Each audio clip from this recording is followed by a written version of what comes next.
Buenos días, buenas tardes, buenas noches, amigos y colegas. Primeramente, feliz año 2024. Esperemos que hayan pasado unas excelentes fiestas de fin de año, que hayan pasado estas fechas con su familia y descansando un poco en la manera en que fue posible, ¿no? Estamos entrando ya a una etapa fuerte de trabajo. Yo creo que una de las etapas más fuertes del año y hay que estar al pendiente de los cambios y sobre todo de lo que depara este inicio del ejercicio 2024. El día de hoy vamos a platicar sobre uno de los puntos que debemos tomar en cuenta al inicio del ejercicio. ¿Ok? En primera instancia, algo que ya hayamos comentado es el incremento a salarios mínimos.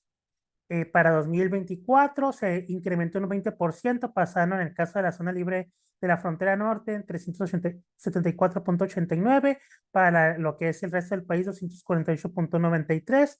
Estos incrementos ya fueron publicados en el Diario Oficial de la Federación desde el 12 de diciembre de 2023. ¿Ok? Y esto en primera instancia trae un efecto con el salario base de cotización del IMSS, ¿sí? ¿Por qué? Porque por ese incremento el trabajador no puede ganar menos de un salario mínimo, entonces hay que presentar las modificaciones al salario con la correspondiente parte fija, ¿no? Para eso también tenemos ciertos criterios. En el caso, por ejemplo, de aquellos empleados que tengan menos de un año cotizando en el Seguro Social y que solamente se les paga lo que son las prestaciones mínimas de ley, el IMSS tiene la facultad para aplicar en forma automática esos incrementos, ¿sí?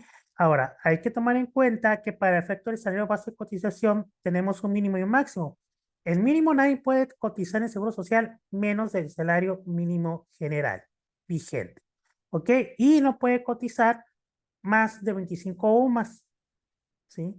Por lo tanto, es importante tomar en cuenta que si tenemos un trabajador de salario mínimo, lo mínimo que podrá cotizar va a ser el salario mínimo más las partes fijas de integración del salario. Es decir, para un trabajador en un año, el factor de integración es de 1.0493. Tenemos que para la zona libre de la frontera norte, su salario base de cotización mínimo a partir del 1 de enero de 2024 sería 393.37 y para efecto de lo que es el salario mínimo general para el resto del país sería 261.20.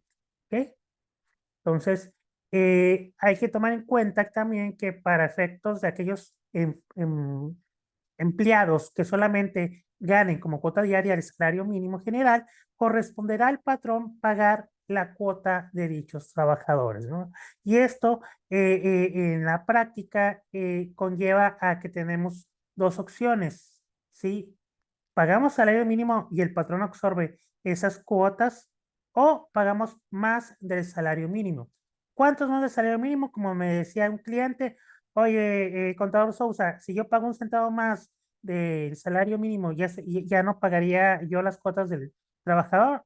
Efectivamente, la recomendación es al menos cerrarlas a la unidad. Estamos hablando que si el salario mínimo en la frontera norte es 364.89, pues pagar 365 pesos. Si estamos hablando para el resto del país, que su salario mínimo es 248.93, bueno, vamos a redondearlo a 249. Estos salarios van a estar vigentes a partir de enero 2024. Ojo, y eso quiere decir que ahorita en enero, al momento de presentar las modificaciones de salarios, vamos a tener un efecto a veces doble por el incremento al salario mínimo, ¿sí? Y por otra parte, para aquellos trabajadores que tuvieron percepciones variables durante el sexto bimestre de 2023. Entonces ahí, pues acuérdense que el salario mínimo general se integrará por el salario a cuota diaria más las partes proporcionales de las percepciones fijas y en este caso más la parte proporcional de las percepciones variables del bimestre correspondiente, en este caso el sexto bimestre. Mismas modificaciones que tendrán que presentarse a más tardar el lunes 8 de enero de 2024. ¿Ok?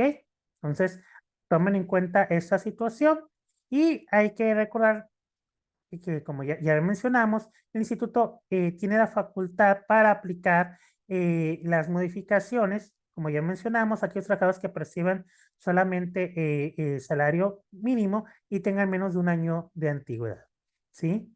El patrón, en todo caso, tendrá que presentar los avisos cuando el trabajador perciba el salario mínimo profesional o más del salario mínimo general correspondiente al área geográfica correspondiente, o cuando las prestaciones mínimas de ley, como en este caso son el aguinaldo y la prima vacacional, superan los máximos legales. Acuérdense que los máximos legales son 15 días de aguinaldo y 25% de la prima vacacional, ¿sí? O cuando en ese caso perciban más de las vacaciones que establece la ley de trabajo. Recordarán que de acuerdo con la reforma que hubo en el año 2021, las vacaciones para 2022 en adelante, para el primer año son de 12 días. ¿Ok? Si el trabajador tiene más de un año de antigüedad al servicio del patrón, también corresponderá al patrón presentar sus modificaciones de salario, o cuando reciba otras prestaciones que entienden el salario base de cotización, ¿sí? Cuando el trabajador cotice con un salario superior al tope de 25 salarios mínimos, en este caso tendríamos que irnos al tope de las 25 UMAS. Entonces hay que tener cuidado con los trabajadores con mayor antigüedad si el trabajador percibió ingresos variables en el último bimestre. ¿Ok? Por el lado de el ICR, tenemos que para los efectos de los pagos mensuales, es decir, las retenciones del mes, hay una disposición que nos establece que no se pagará o no se efectuará retención a las personas que en el mes únicamente perciban un salario mínimo general correspondiente a la área geográfica del contribuyente. Para empezar, aquí hay que diferenciar o marcar la diferencia. En el caso del Seguro Social nos marca que para no estar obligados a retener, el trabajador debe percibir como cuota diaria un salario mínimo general del área geográfica correspondiente. Para efectos de ICR, para no retener, el trabajador no puede ganar más de un salario mínimo general del área geográfica del contribuyente, no debe percibir. Es decir, si tú le pagas una cuota diaria de salario mínimo, pero le otorgas un bono de despensa o un bono de propiedad, un bono de puntualidad y asistencia, ya el trabajador estaría percibiendo más el salario mínimo y estarías obligado a retener el impuesto correspondiente. Ahora bien, si solamente percibe el salario mínimo, hay una situación que se ha presentado en los últimos años en el ajuste anual de sueldos y salarios, ¿sí? ¿Por qué? Porque si bien tú en todo el año no le retuviste impuestos, resulta que en el ajuste anual te da un impuesto a retener. En ese caso, 2023, algunos trabajadores, dependiendo del área geográfica, les salió entre 4,000, 6,000 hasta 8,000 pesos de ICR a retener. Entonces, aquí pues tenemos dos opciones para evitarles problemas a un trabajador, porque no es lo mismo que le estés reteniendo poco a poco a que le retengas en la última nómina. Tenemos dos opciones. Pagamos más del salario mínimo, ¿sí? O sea, es decir, a lo mejor si la cuota diaria es el salario mínimo, a lo mejor le metemos un bono de puntualidad, un bono de asistencia, metemos a lo mejor un bono de despensa que está exento para impuestos sobre la renta, que no integra pues, salario base de cotización, ¿sí? O retenemos el impuesto sobre el salario mínimo. Como les platicaba en un video anterior, Compact y en el caso de la versión 16 en adelante, en las tablas de ICR vigentes se añadió una opción para poder retener ICR a esos empleos de salario mínimo y que no tengamos problemas en el ajuste anual por inflación. Ya es decisión de ustedes qué opción tomarán. Esto, claro, por supuesto, en el momento en que se incremente el salario base de cotización, pues se tiene un incremento en lo que son las cuotas, tanto del Seguro Social como del Infonavit. Incluso podemos tener un incremento en los costos laborales porque pues, se modifica el salario, hay que pagar más salario, ¿sí? Y también en ese sentido podemos tener en cuenta que un trabajador que a lo mejor no gana el salario mínimo, eh, pero si ven que a los demás les aumentaron un 20% porque ganaron el salario mínimo y tenemos, por ejemplo, en la cuestión de los empleados administrativos, que muchas veces ahora ya con ese incremento que se dio para 2023, pues estarían ganando casi igual de lo que es un trabajador operativo. ¿sí? Y si es peyorativo ni discriminatorio, pues van a decir, oye, pues mejor me voy de obrero, mejor me voy ahí de operador, porque pues están ganando casi lo mismo que yo y sin la responsabilidad que se tiene en los puestos administrativos. Entonces, hay que tomar en cuenta que se puede dar esta situación con el resto de los empleados. Asimismo, pues todas las prestaciones que tienen como base el salario cuota diaria, pues también se van a ver incrementados, inclusive aquellas prestaciones, pues que también tienen como base el salario mínimo. En el caso de las tarifas, para 2024 no hay un incremento en las tarifas, se siguen usando la misma tarifa de 2023, porque en teoría todavía no se ha superado el 10% de inflación en un periodo acumulativo de 3 años, ¿no? Entonces, la última modificación, si me no recuerdo, fue en 2021. Entonces, ahorita las tarifas siguen igual, subsidio tampoco se modifica y para 2024 prácticamente pasa al olvido, ¿sí? Ya subsidio de empleo muere porque por efecto del incremento del salario mínimo que se da para 2024, pues ya el salario mínimo es inoperante, ¿ok? Otro de los aspectos que tenemos que tomar en cuenta al inicio del ejercicio son los avisos del RFC, principalmente aquellas personas morales que venían tributando como reciclo y por el hecho de haber superado el límite de los ingresos, pues se tiene que ir al régimen que de ley, o bien porque se dio alguno de los supuestos, por ejemplo, que el socio se hizo socio de otra persona moral o que es considerado como parte relacionada a otra persona moral, pues tenemos que irnos al régimen general de ley. Recuerden que ahí, pues para este primer año, se estaría utilizando un coeficiente de utilidad de acuerdo al Código Fiscal de Federación, si me lo recuerdo, el artículo 58 del Código Fiscal, que es un coeficiente de utilidad en base a la actividad que realice el contribuyente y que en el caso de prestaciones de servicios puede llegar hasta en un 50%. ¿Ok? De igual manera, a lo mejor se dan los supuestos para que si yo en 2022 no cumplía como persona moral de tributar como reciclo, pues ahora sí los cumplo para iniciar 2024 y tengo en ese caso el derecho a poder optar por este régimen. Recuerden que vamos a quitar ese último, ¿no? Para persona moral, recuerden que no es una opción al tributar como reciclo. Si se cumplen con los requisitos para tributar como reciclo a persona moral, es obligatorio cumplir con este régimen, tributar como en este régimen. Entonces, y se modificaron las circunstancias en 2023 que me obliguen a tributar como reciclo, lo tengo que hacer a partir del año 2024, ¿sí? Personas físicas que caímos en algunos de los supuestos para ya no tributar como reciclo en 2022, recuerdo 2023, recuerden que hay que presentar el aviso correspondiente, ¿sí? Y ojo, ahorita nada más se ha recibido notificaciones de cambio de régimen para aquellos que no presentaron su declaración anual del ejercicio 2022. ¿Por qué? Porque se estableció un plazo en facilidades hasta el 2 de octubre de 2023 para presentarlo. Si no se hizo, la autoridad en noviembre empezó a hacer las notificaciones de cambio de régimen. Eso no quiere decir que si yo excedí de los 3,5 millones de ingresos, si yo me hice socio de una persona moral o recibí ingresos por asimilables a salarios, no va a ocurrir que la autoridad me cambie, ¿sí? La potestad del cambio en primera instancia corresponde al contribuyente.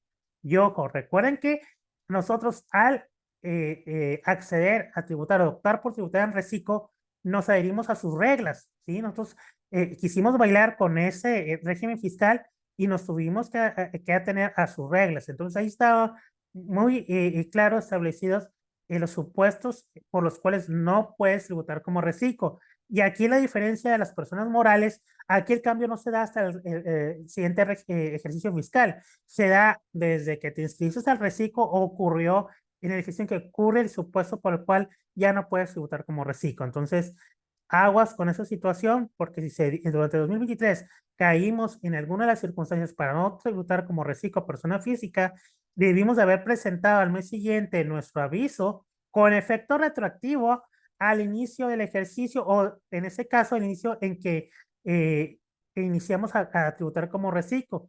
¿Sí? Si nosotros no presentamos la declaración anual o nos dimos cuenta que en 2022 excedimos de los 3,5 millones, desde 2022 pues se debió haber tributado con el nuevo régimen fiscal, que sería actividad empresarial de arrendamiento según corresponda, ¿no? Entonces, aguas con esta situación, no nos atengamos que la autoridad nos ha notificado el cambio de régimen y nos esperemos hasta que la autoridad lo haga, porque acuérdense que ahí pues estaremos en riesgo de, aparte de los accesorios que son las actualizaciones y recargos del impuesto en actividad empresarial y profesional o de arrendamiento según corresponda, el, una posible multa. Así es que chequen bien esta situación.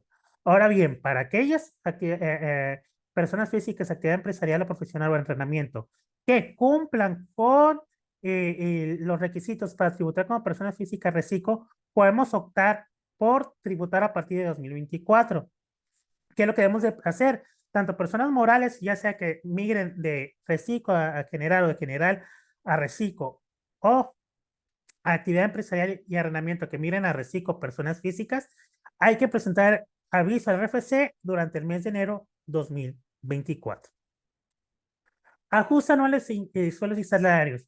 En el mes de diciembre yo les hice la recomendación que para cumplir con esta obligación que se establece en el artículo 99 y 97 de la ley de ICR, debiera hacerse de preferencia en la última nómina que se hizo o se pagó en 2023.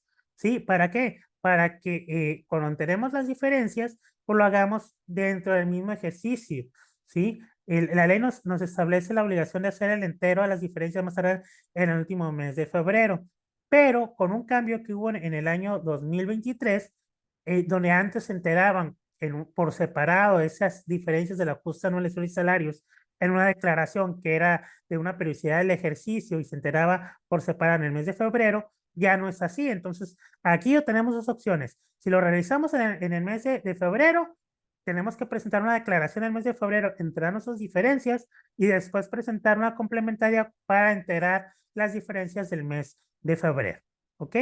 Lo que son las retenciones propias del mes de febrero. O bien, tenemos la opción de enterarla en el mes que hicimos el ajuste anual. Es decir, todavía, si yo, porque me valió, porque no supe, porque se fue de vacaciones de nómina, no hice el ajuste de sueldos y salarios en diciembre de 2023, todavía puedo hacerlo, ¿sí? En los sistemas en compra y nómina lo puedo hacer durante enero y febrero de 2023. Ya en todo caso, la recomendación es hazla ahorita en la nómina de enero y las retenciones enteras junto con las retenciones del mes de enero en el mes de febrero. ¿Ok? Esa sería la recomendación. Próximamente hay que estar pendientes de la publicación de los valores de la UMA y de la UMA, ya que muchos valores pues, dependen de esta unidad de medida. ¿Ok? Recuerden que la UMA pues, se publica ahora en el mes de enero, con vigencia a partir del mes de febrero hasta el de 2024 a enero de 2023. ¿Sí? También para efectos de la nómina, hay que estar pendiente de la publicación de la unidad mixta de Infonavit, que es la unidad que utiliza el Infonavit para sus créditos dominados en salarios mínimos, y eso se hace de un comparativo entre el incremento que sufre el salario mínimo y el incremento de la UMA. Entonces ellos hacen ahí su estimativo y en base a eso determinan el valor de la UMI para este ejercicio 2024, que aquí esta UMI pues tiene un inicio de vigencia desde el inicio del ejercicio. Por lo tanto, entre que se publica este valor, vamos a tener unas diferencias en las retenciones de descuentos por estas nóminas, ¿sí? Hasta que sea publicada por parte del Infonavit esta medida. ¿Qué pasa para 2024 con los tipos de cambio? Ya vimos durante un 2023 que en promedio estuvimos en un tipo de cambio de 17 a 17.50 pesos, ¿ok?